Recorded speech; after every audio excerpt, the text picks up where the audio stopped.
In this video I'm going to start reassembling the engine. The first thing I'm going to do is put the cam in, and I put the gear from the old cam on the new cam just to help guide it in. It's just on there loosely just so I can grip this end of the cam while I grip that end to feed it through so I don't damage any of the bearings. And first things first, with putting a new cam in, you gotta put your braking oil on all the lobes and the bearings, and I'm going to put them in the bearings in the block too. So I'm going to get that messy detail done. And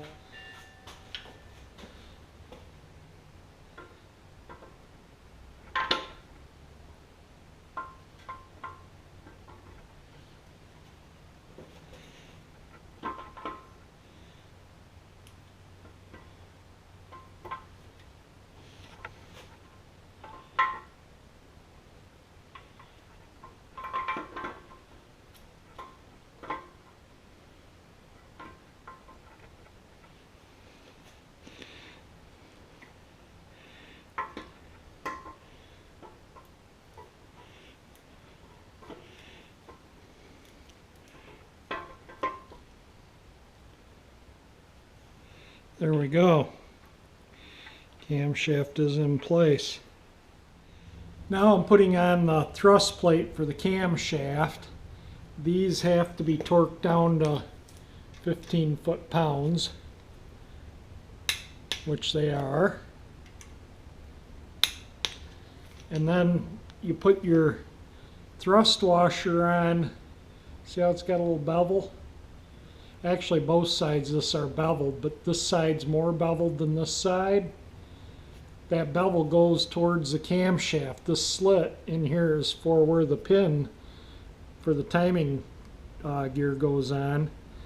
And I'm not going to put this on until I put the timing chain and gear on, as I don't want it to fall off or get damaged, because this is what sets the end play for the camshaft. So once the timing gear is on, torqued down, this will be in place. The timing gear will torque against this and ride against, you can see where it'll ride against this.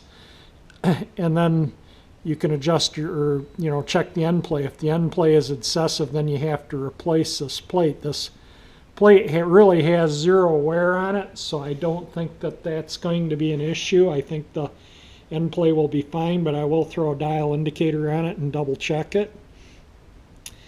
So the camshaft is in. This oil galley here has to point towards the top of the engine, towards the front of the engine and the top of the engine.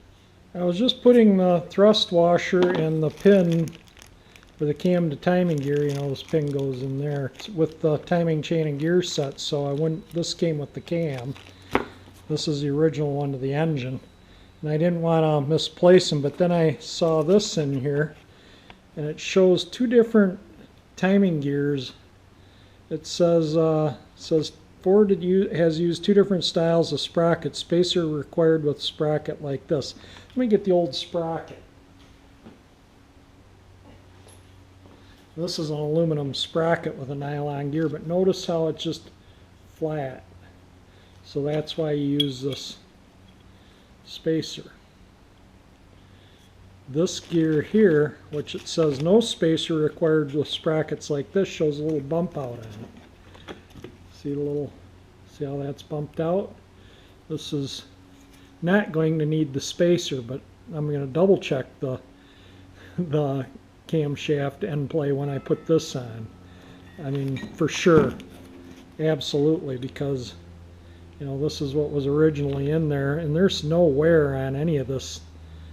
I mean, this timing gear, it's a cheap, plastic and aluminum gear, but there is nothing wrong with it. This would have easily lasted another 50,000 miles.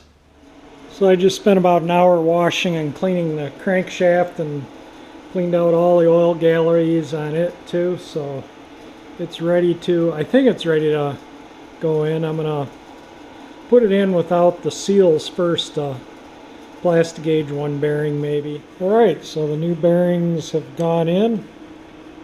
Pretty simple cut and dry putting them in.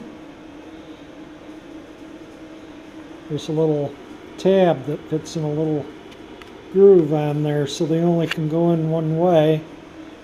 And just make sure you get them all in the right way. So there they are, installed, and I can set the crank in. Then I can put the plastic gauge on, put the caps on with the bearings and torque it down. And then check the, I might check this bearing and this bearing only, we'll see. And then I can check everything, you know, make sure the oil clearances are right. And I cleaned out the little groove for the oil seal. And I got to clean the caps up, so I'm going to do that and then set the crank in. Can you see that little bit of plastic gauge on there? I'm going to plastic gauge 3 of the mains. The front, the center, and the back. Just you know, kind of make sure. So to do that, I put the caps on, put all the bearings in, caps on dry, and torque them down, and then take them back off and check to see how they're smushed. So I just tapped with the bolts out. I just tapped them lightly with a plastic hammer just to get them seated down in the block. And then if you can't turn these in with your fingers, then there's something wrong. So just turn them down.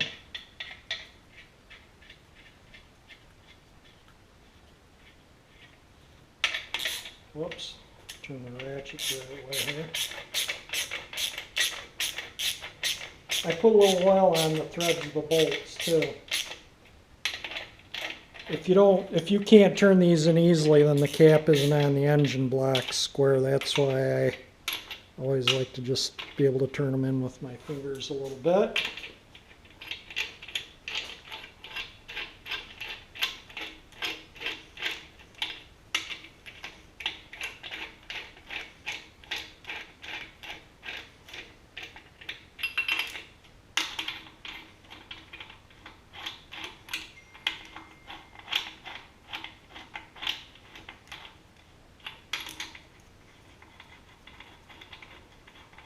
Alright, next step will be to get the torque wrench out and torque everything to specifications without turning the crank, and then untorquing it, taking the caps off, and looking at the plastic gauge. And then if it's all good, then I'll put the rear main in and permanently install the crank. The main bearing caps need to be torqued down to 100 foot-pounds, and I'm going to start at, let's see, I don't think I have the right, yeah, I guess I have the right size socket.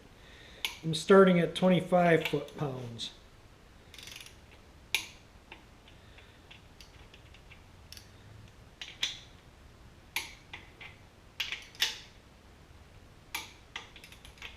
Alright, you get the picture. I'm going to go and torque them all down, and I'll just slowly increase it, and I'll show you when I get up to the 100.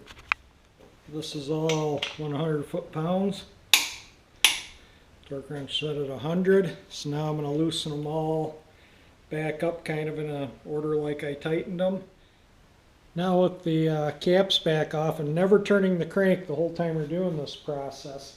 And I did realize when I put the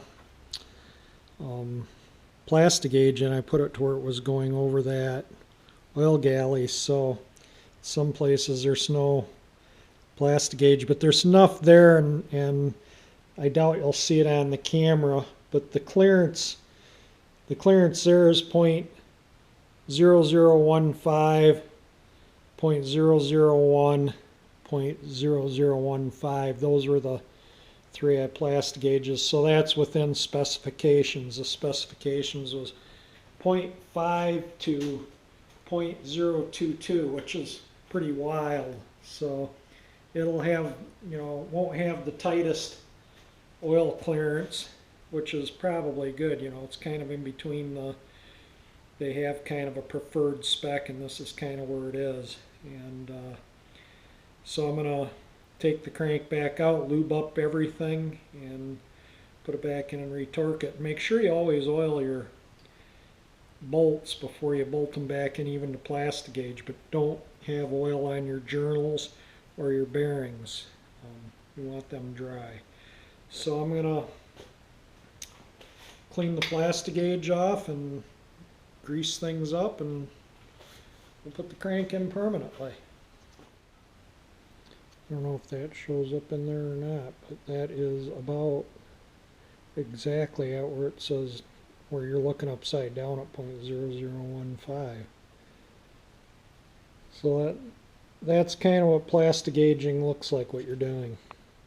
So I'm putting the rear main oil seal in the engine, and this isn't the rope style seal, this is just like a regular seal, and I put assembly lube on the whole seal. Yeah, it's been kind of difficult to turn the camera on and off or even touch it, but it has a groove on this side of the seal, and that goes towards the front of the engine, and there's a seal here that seals in the engine block, so this fits in there nice and snug, so you don't have to put sealer on it.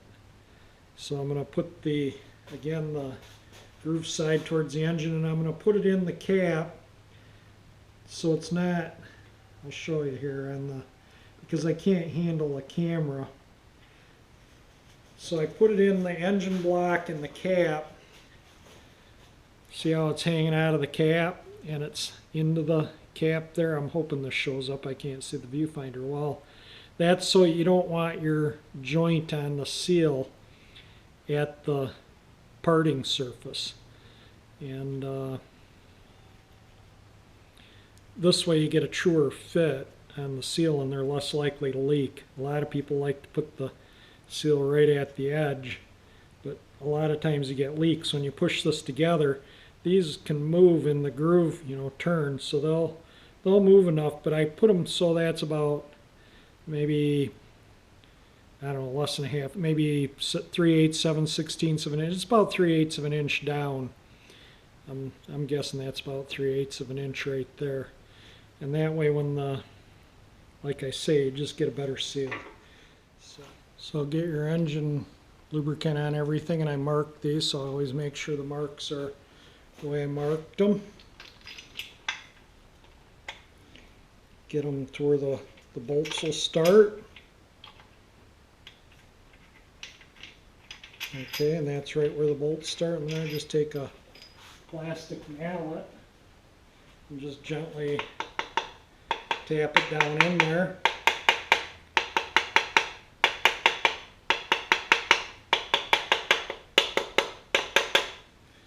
And then just put the bolts before I thread them in. I like to oil the threads. And the collar up here, I like to put a little oil there so when you're torquing it, it can turn there without binding.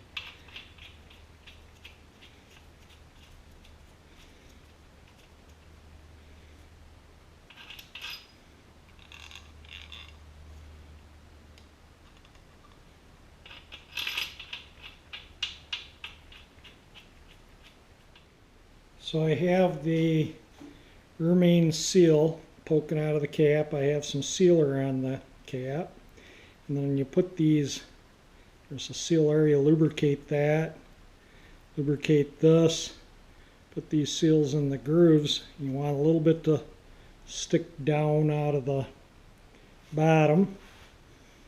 Then you can put your cap on. I'll have to go grab the bolts really quick here in a second.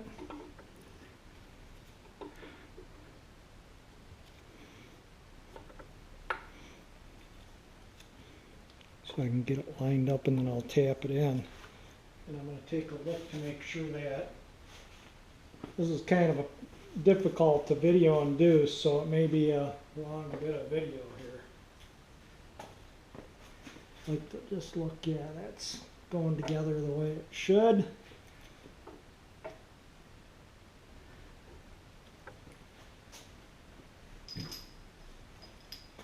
Find my oil here.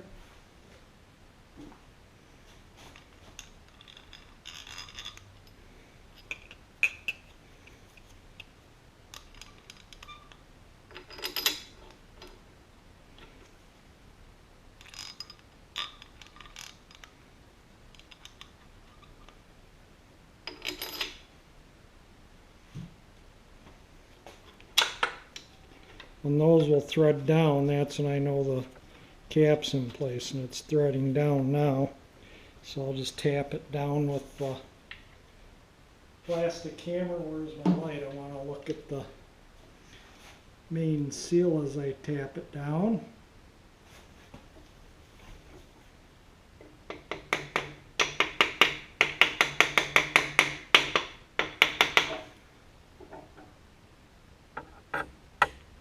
Tripod's kind of in my way here, but it looks pretty good.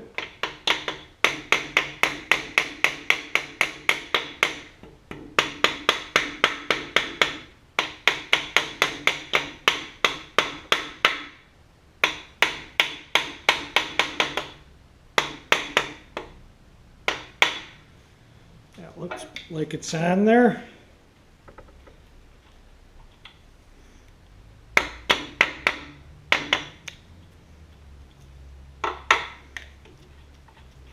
They don't turn with your fingers, they're not on properly, so make sure you can turn them. I like to turn them all the way in with my fingers, but sometimes when that nut is recessed like that, I use my little socket thing. Whoops. It's just easier to turn things by hand with this.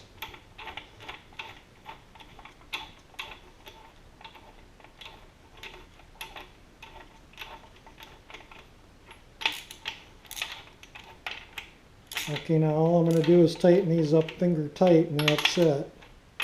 And then I got little pins I got to drive in. These are the little pins, and they go right in here, but first I want to lube them up.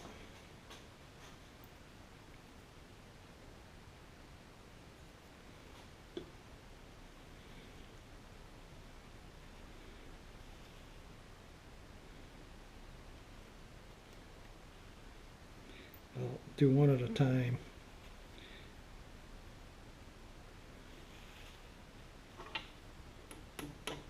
Goes on the cap side, and you just drive it. Whoops, that was not good.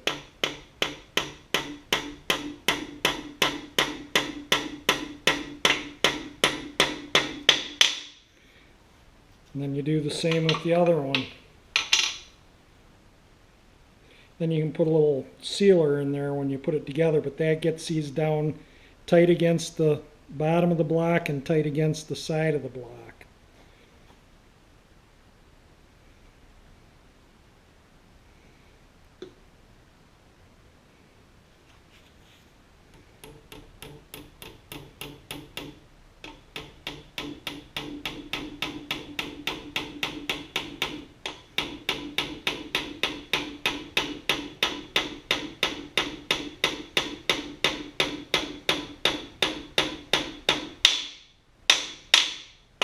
When those are flush with the block, they're flush with the block at the other end. They're made to be exact length. So before you hammer them in, hold them up to your cap and make sure that they go from one end of the cap to the other, because if that little seal in there is not pressed tight in there, it will leak oil. And as you can see, well, maybe you can't see.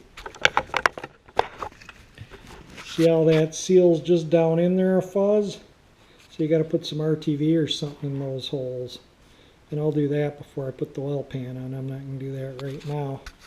So the crank now just needs to be torqued down, but it's all hand tight. Turns quite nicely. It's got the sticky assembly lube on it, because it might be, you know, assembled for a month before I crank it up, because I'm going to be doing the restoring the engine compartment undercarriage before this engine goes back in the car.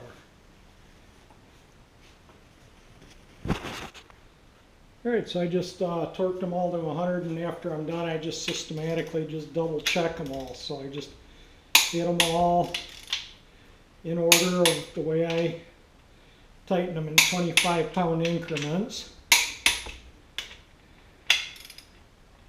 And I turned it between every torquing. So after I torqued all the mains, I went and rotated the crank, and then I tightened it 25 more foot-pounds, and then I turned the crank, and then that was the final.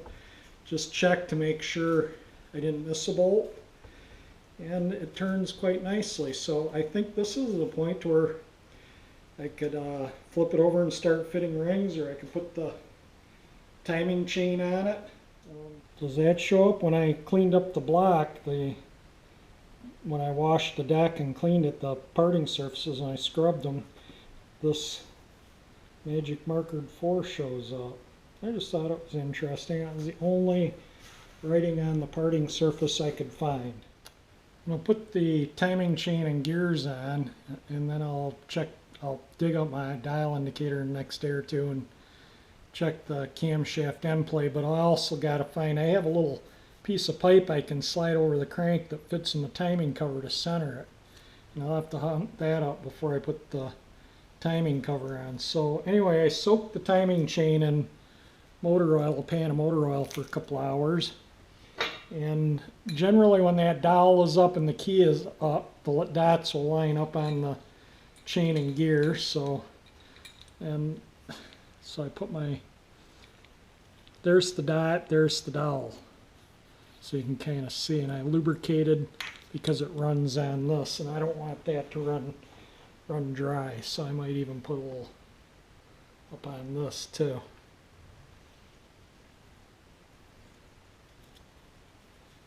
And I'll squirt some oil down in there before this part here, well, can't see. This part here rides against the cam, so it doesn't need a lot on it. This is the part that rides against the thrust washer. So then I put my crank gear in here, so the other way around. So the dots, see how the dots line up? I don't know if that shows up in the camera or not, but anyway, then I can slide the gear on the crank and the camshaft. Oops, I moved well, it might just be easier to put the gear on. Can't put it on all the way because then you can't slide the chain on. So there's the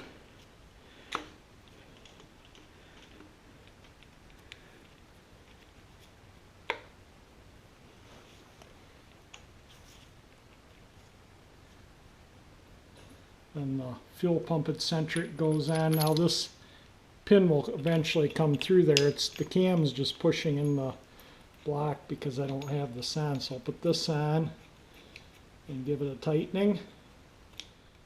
Well, it's all installed. I torqued that down. I just stick a screwdriver in a hole between the timing gear. It turns a little bit, but there's a hole up in there, and you just stick it through to hold the gear from turning while you torque that. I torqued that to 40 foot-pounds. So you can see the marks now, hopefully. So if you put the distributor in pointing at number 1, it'll be correct with it timed like that. If you turn the crank one turn and that timing mark was up there, then you'd have to put it 180 degrees. You'd have to point the rotor opposite number 1. This is checking the camshaft end play. As you saw, I didn't use the thrust washer with this gear because this gear had a part built on the back that acts as that or spacer thrust washer. I think it's called a spacer. The thrust washer is the part that's screwed to the block. The spacer is the piece that was between the cam and the timing chain that I showed earlier. And this one didn't use it because the gear had that built onto the back. Now the spec for this is 1 to 7 thousandths, I think, to end play. So it's pushed in, it's zeroed, and then I pull it out, and it's not quite 5 thousandths, so it's right there within specifications. So I'm not even gonna fool with it any further. We're gonna call that good. That's right in the preferred spec is 1 to 7 thousandths, and the maximum, I think let's see here, camshaft end play, the maximum is 12 thousandths. So that 1 to 7 is preferred specs, 12 is maximum. So it's not quite, it's like 4.5. So it's not quite to 5. So I'm going to call that perfect. That's what I used to set the end play. This little thing I just clamped onto the top of the block, and then pushed this against the fuel pump eccentric, a little bit, zeroed the needle, and then pulled it in and out to see what the end play was, which is perfect. This might be too hard to do, but I'm going to show you the chain deflection. The shop manual spec is a 1/2 inch. So I set my steel rule so when I push the chain in, like I'm pushing it in, that's pushing it in as hard as I can. And then I have that set at 2.5 inches exactly. And then I can push it the other way. And in the same spot on the engine block, it's moving just about 3/4, or yeah, about 3/4. It's moving 1, 2, 3/8, 1/2 inch is what they. So it's just a little on the. That's at 1/2 exactly. See how it's touching the engine block, and then I do that, and it's at the little 4 on my rule. So those are 8s.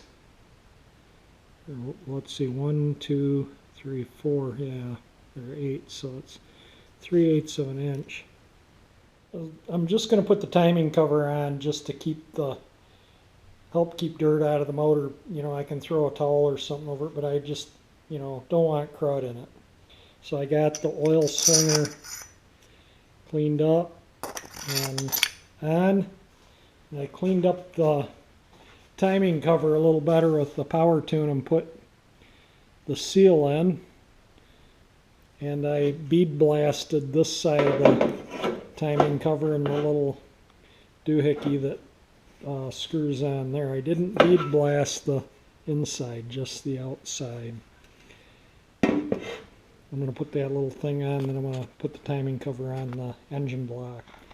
Alright, the timing cover is on. Put it on just to, like I say, help keep dirt out of things. I'll throw a towel over the top of the engine while it's just sitting there until I can get at it. I got the pulley. I got to clean this up, clean all the belt out, and it sat in that spot for 43 years. So I'm going to get that cleaned out and get the pulley cleaned up and get it ready to put back on the motor too. So that way I can run some bolts into these and turn the motor over to put the pistons and rods in when I get ready to do it. And in the next video I'll show fitting the rings. I think that's going to be the next thing I do, fit all the rings to the bores and get the pistons ringed up and stuff, and that will be in the next video. That's going to be very time consuming, so it may be, I don't know when I'll get another video up, we'll see. So I got a lot of other things I need to get done. Alright, well I think I'm going to call it a day. If you liked the video, hit the like button. If you want to see this car all resurrected and restored, please subscribe, and thank you for watching.